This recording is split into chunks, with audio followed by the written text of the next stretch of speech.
Bismillahirrahmanirrahim. Assalamualaikum warahmatullahi wabarakatuh. Selamat pagi anak-anakku kelas 5 yang soleh dan solehah. Bagaimana kabarnya kalian hari ini? Semoga kalian meskipun belajar di rumah, tetap semangat, jaga kesehatan selalu ya. Hari ini kita sudah belajar tema 4, yaitu sehat itu penting. Nah, sesuai dengan tema ini, kalian harus selalu menjaga kesehatan. Sebelum pembelajaran dimulai, alangkah baiknya kita berdoa terlebih dahulu ya. Bismillahirrahmanirrahim. Allahumma inni as'aluka ilman nafi'a wa rizqan thayyiba wa amalan mutaqabbala. Raditu billahi rabba wa bil islami dina wa bi muhammadin nabiyya wa rasula. Rabbi zidni ilma warzuqni fahma. Amin ya rabbal alamin. Hari ini kita masih belajar subtema 2, yaitu gangguan kesehatan pada organ peredaran darah, yaitu muatan PPKN tentang tanggung jawab, muatan IPS tentang interaksi sosial, dan juga muatan SPDP tentang tari kreasi daerah. Yang pertama ada muatan PPKN tentang tanggung jawab sebagai warga masyarakat dalam pengambilan keputusan. Setiap warga masyarakat pasti memiliki tanggung jawab di lingkungannya. Kira-kira apa saja tanggung jawab sebagai warga masyarakat? Nah, yang pertama, saling menghormati dengan tetangga. Yang kedua, menjaga kebersihan dan keamanan lingkungan. Yang ketiga, menolong tetangga yang kesulitan. Yang keempat, berperan aktif dalam pengambilan keputusan. Nah, bagaimana tanggung jawab sebagai warga masyarakat dalam pengambilan keputusan? Pengambilan keputusan bersama dalam masyarakat Indonesia biasanya dilakukan dengan cara musyawarah untuk mencapai mufakat. Namun, jika kata sepakat tidak tercapai melalui musyawarah, dapat dilakukan pemungutan suara atau voting.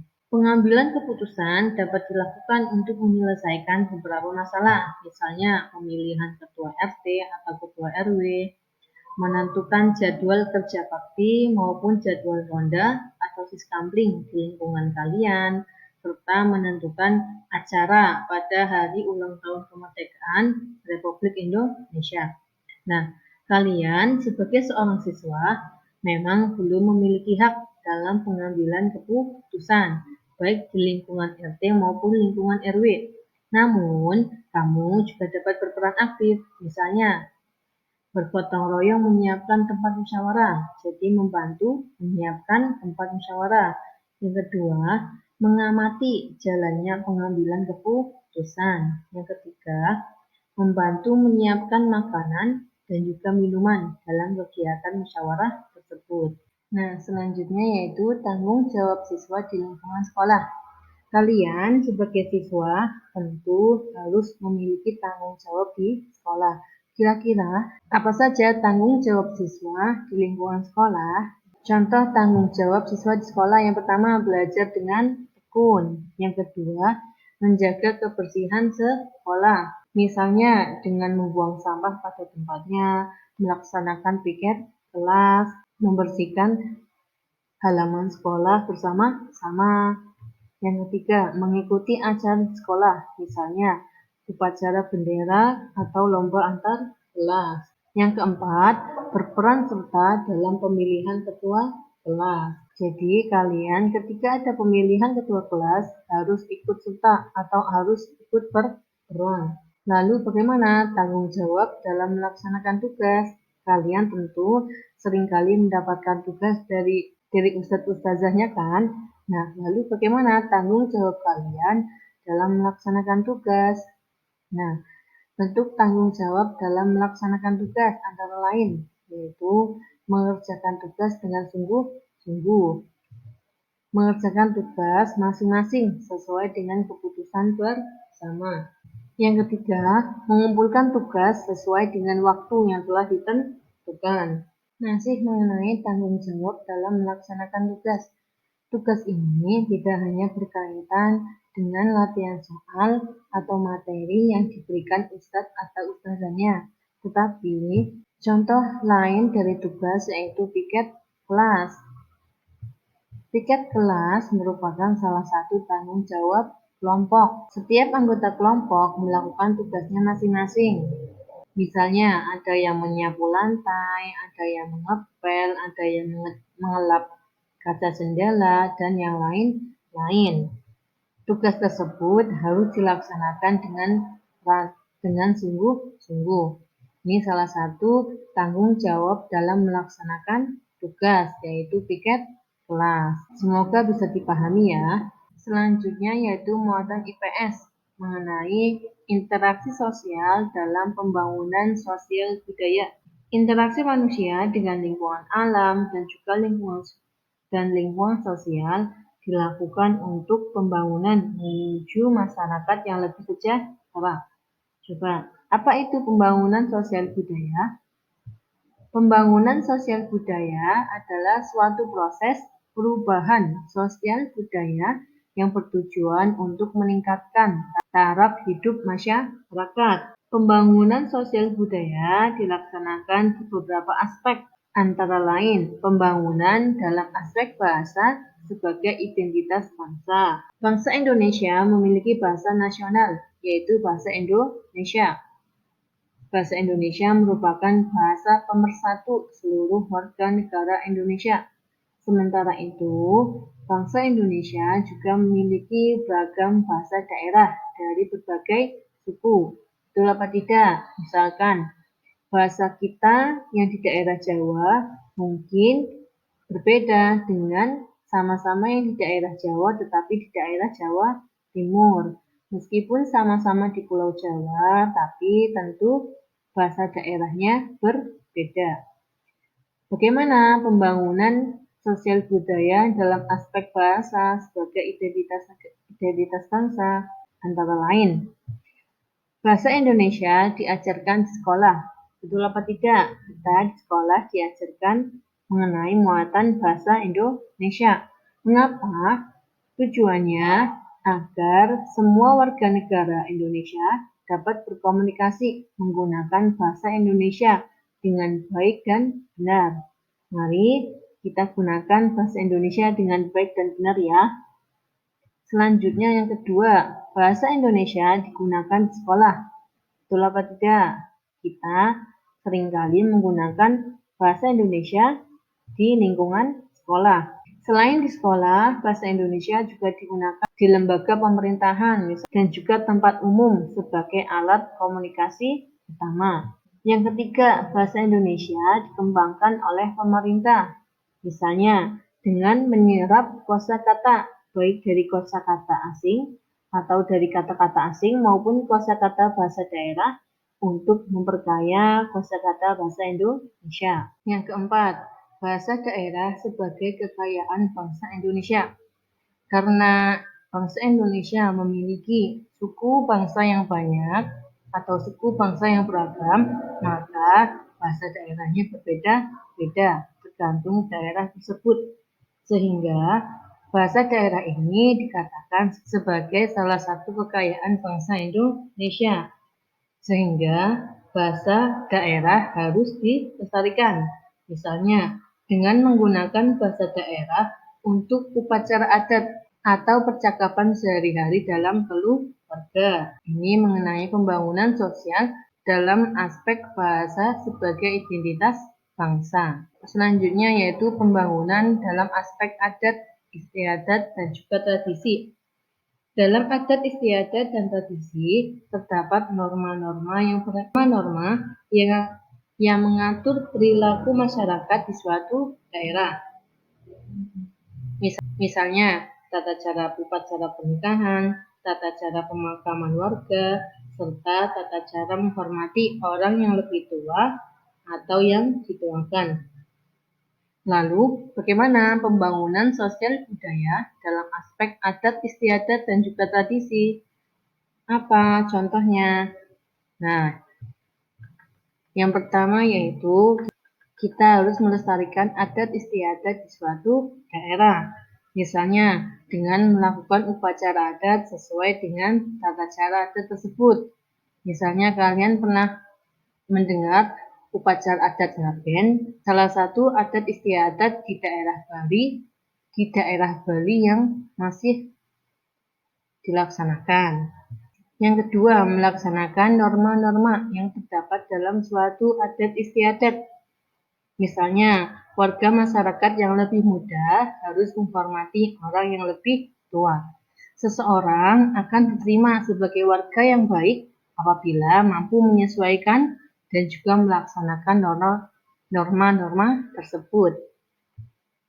Yang ketiga yaitu pembangunan sosial budaya dalam aspek interaksi dengan alam. Manusia memanfaatkan alam untuk diolah dan digunakan untuk memenuhi kebutuhan hidup. Manusia menggunakan berbagai teknologi modern untuk mengolah hasil alam. Selain memanfaatkan alam, manusia juga harus melestarikan alam. Lalu, bagaimana pembangunan sosial budaya dalam aspek interaksi dengan alam? Misalnya, yaitu mengolah sumber daya alam. Contohnya seperti ini. Manusia yang memanfaatkan kayu harus ikut melestarikan kayu tersebut, misalnya dengan melakukan penanaman pohon kembali di lahan yang diambil pohonnya. Yang kedua, membangun sarana dan prasarana. Dengan membangun sarana dan prasarana, masyarakat harus juga tetap memperhatikan dampak lingkungan agar lingkungan tidak rusak.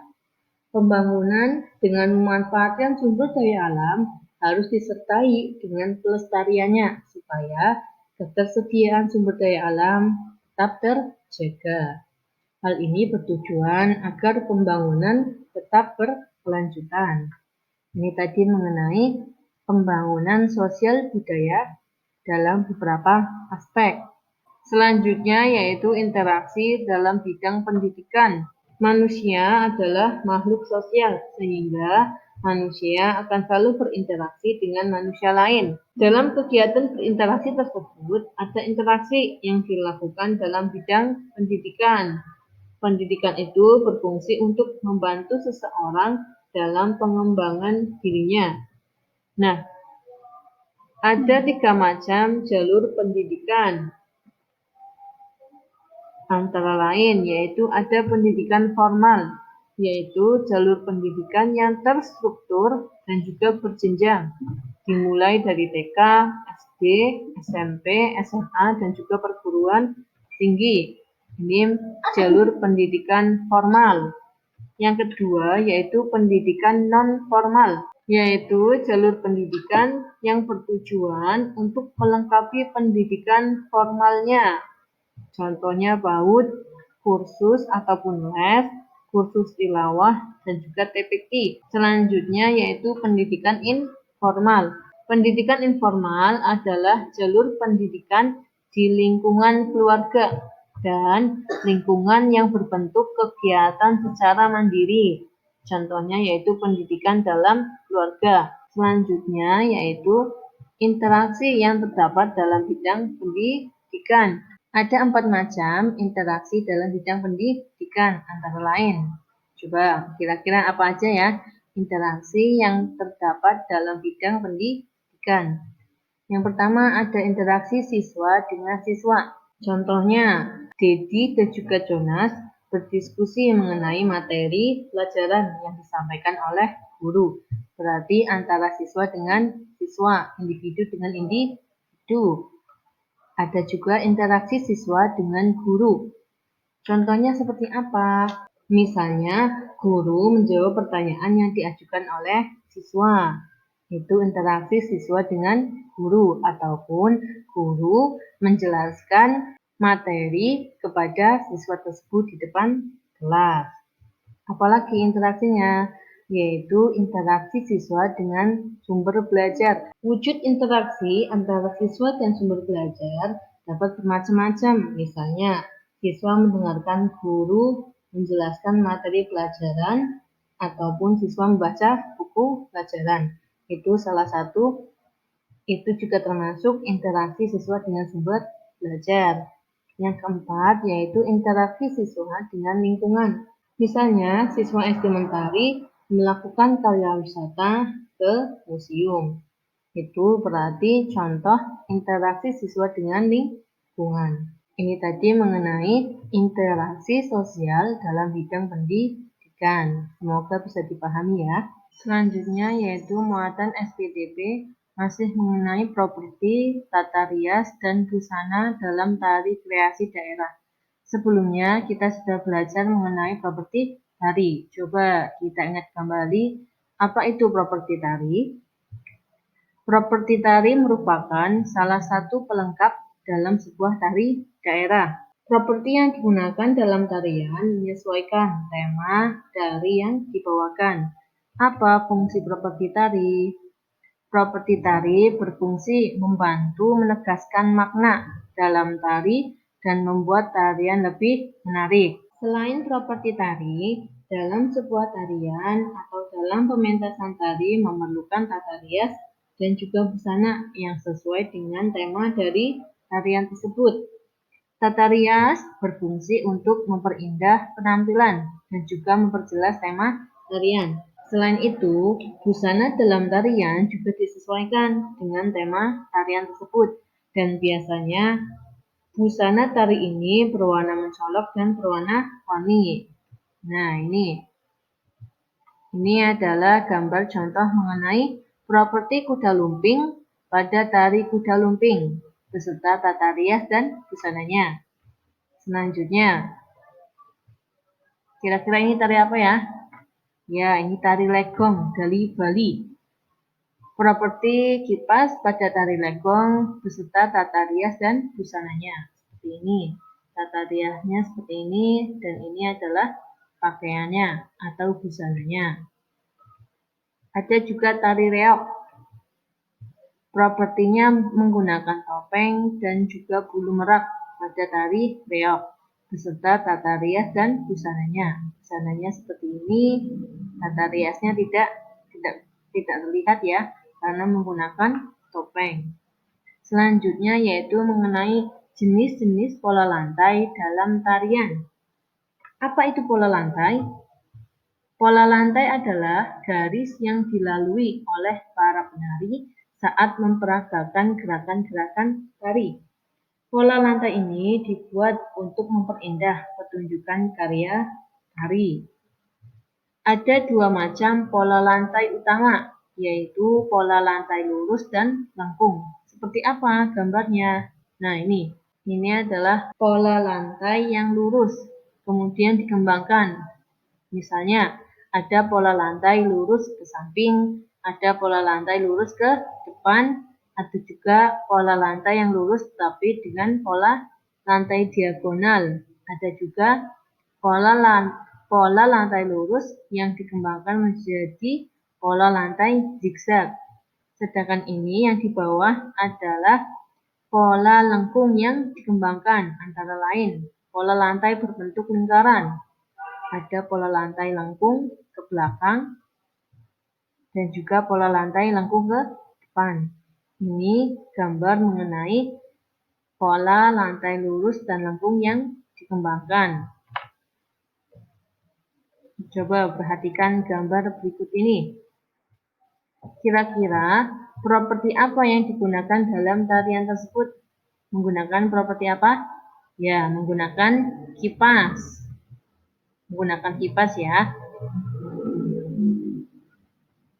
Sebutkan pola lantai yang digunakan pada setiap gambar.